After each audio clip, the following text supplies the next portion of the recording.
You know, one day after a lecture, a young woman came up to me.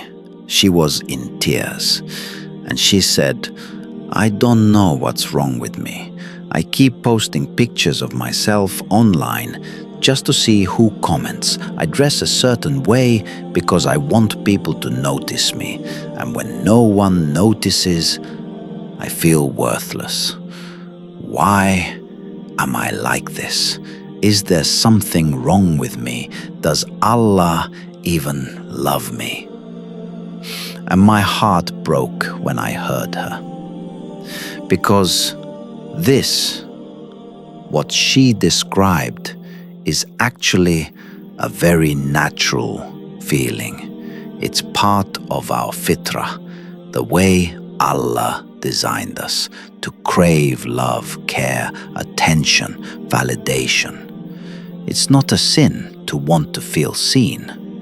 But what happens when that craving leads you down a path where you compromise your dignity, your peace, your relationship with Allah? That's what we need to talk about today. So please stay with me until the end of this talk, because I promise you, this isn't just about guilt or judgment. This is about freedom. Freedom from this cycle of constantly needing other people's approval to feel okay.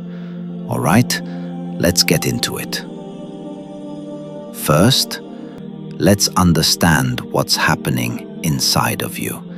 Psychologists have found, and this is fascinating, that the need to feel loved and accepted is one of the most basic human needs, right alongside food and shelter. Abraham Maslow, a psychologist, even put it right in the middle of his famous hierarchy of needs. You and I, we all want to be seen. We all want to feel, I matter, somebody cares about me, somebody notices me. And sisters, especially women, Allah created in you this incredible emotional capacity for love and connection.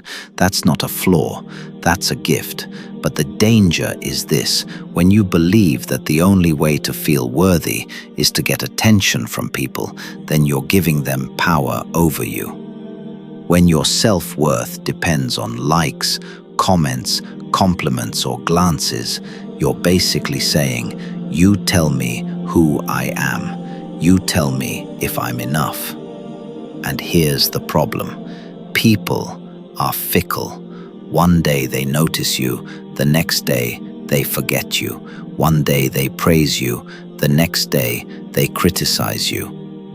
You can't build your sense of self on such shaky ground. So Allah, out of His love for you, gave you something better.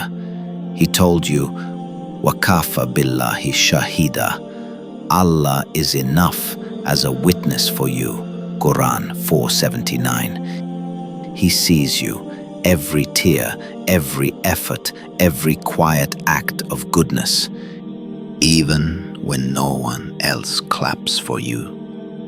He already knows. Let's talk about what happens when you let this craving control you. You start dressing a certain way, not because it's halal or comfortable, but because you think it'll attract more looks. You post pictures and wait for likes.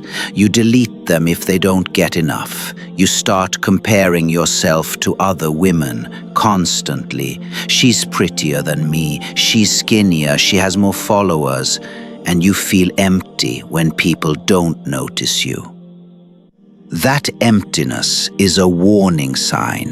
It's Allah telling you, you're looking for something only I can give you, in the wrong place. Because here's the truth.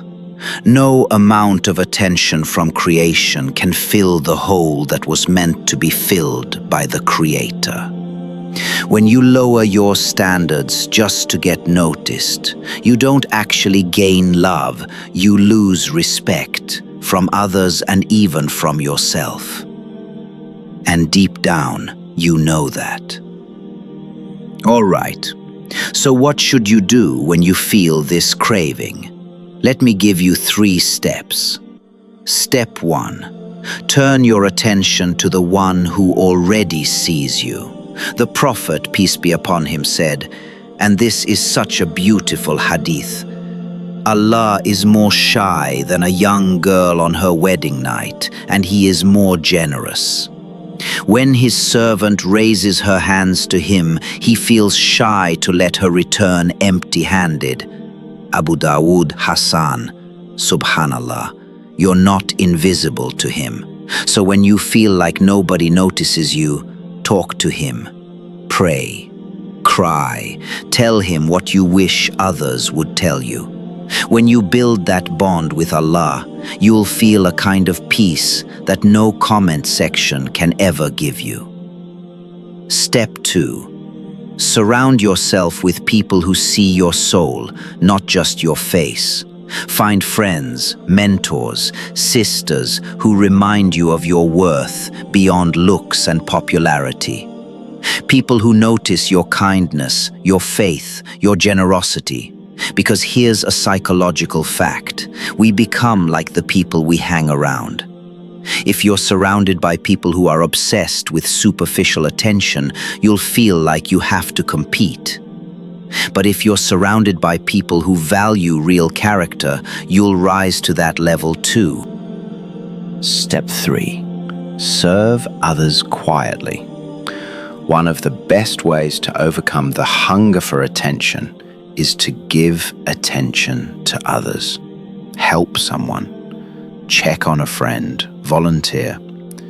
When you shift your focus outward and you bring joy to others, you stop obsessing over how you appear. And Allah promises, whatever good you put forward for yourselves, you will find it with Allah. It is better and greater in reward. Quran 73:20. Even if no one thanks you, He sees it all. Let me end with this. One of the women of the Ansar, Sulaim, was known for her quiet service in the community. She would take care of people, prepare food, comfort the sick without drawing attention to herself. And the Prophet, peace be upon him, noticed her. When she passed away, he, peace be upon him, made dua for her himself. He honored her even though she never demanded to be seen. Sisters, your value does not decrease just because people fail to notice it. Your worth does not depend on filters, followers, or flattery. You are already seen, already loved, already enough by the one who created you. So don't sell yourself short by begging for crumbs of attention from others when Allah is offering you the banquet of His love.